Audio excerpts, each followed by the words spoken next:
ರಾಜ್‌ಕುಮಾರ್ ಅವರ ವಿಷಯದಲ್ಲಿ ಸುಮ್ಮನೆ ಇರ್ಲಾರ್ದವ್ರು ಇರುವೆ ಬಿಟ್ಕೊಂಡ್ರ ಅಂತ ಅನ್ಸುತ್ತೆ ಮೇಡಮ್ ನಟ ಚೇತನ್ ಅವರು. ಏನು ಕರೆಕ್ಟಾಗಿ ಹೇಳಿದ್ರಿ ಇವತ್ತು. ಬಟ್ ಅನವಶ್ಯಕ ಚೇತನ್ ಅವರಿಗೆ. ಯಾಕಂದರೆ ಅವರ ಹೋರಾಟಗಳು ಕೆಲವೊಬ್ಬರಿಗೆ ಇಷ್ಟ ಆಗ್ಬೋದು, ಕೆಲವೊಬ್ಬರಿಗೆ ಕಷ್ಟ ಆಗಬಹುದು.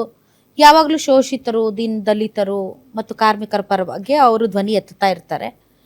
ಕೆಲವೊಂದು ವಿಚಾರಧಾರೆಗಳಲ್ಲಿ ಬಲಪಂಥೀಯ ಅದು ಎಡಪಂಥೀಯ ಅನ್ನುವಂತಹ ಒಂದು ತತ್ವ ಸಿದ್ಧಾಂತಗಳ ಹೋರಾಟದಲ್ಲಿ ಇವರು ಕೆಲವೊಂದು ಸರಿ ಭಾಳ ಲೆಫ್ಟಿಸ್ಟ್ ಅನ್ನೋ ಥರದಲ್ಲಿ ತೋರಿಸ್ಕೊಂಡಿದ್ದಾರೆ ಅವರ ಅಭಿಪ್ರಾಯಗಳು. ಇನ್ನು ಕೆಲವು ಸರಿ ಅವರು ಬಲಪಂಥೀಯರಿಗೂ ಕೂಡ ಸಹ್ಯವಾಗಬಹುದಾದಂಥ ಕೆಲವೊಂದು ಹೇಳಿಕೆಗಳನ್ನು ಕೊಟ್ಟಿದ್ದಾರೆ. ಡೆಫಿನೆಟ್ಲಿ ಡಾಕ್ಟರ್ ರಾಜ್‌ಕುಮಾರ್ ಅನ್ನೋದು ನಮ್ಮ ಭಾವನೆ, ಅದು ಕನ್ನಡಿಗರ ಅಸ್ಮಿತೆ. ನೀವು ಹೋರಾಟ, ಭೂಮಿ, 21ನೇ ಶತಮಾನ ಬಹಳಷ್ಟಿದೆ. ನೀವು ಗಿರಿವಾಸಿಗಳ ಬಗ್ಗೆ ಒಂದು ಹೋರಾಟವನ್ನು ಮಾಡಿದ್ರಿ.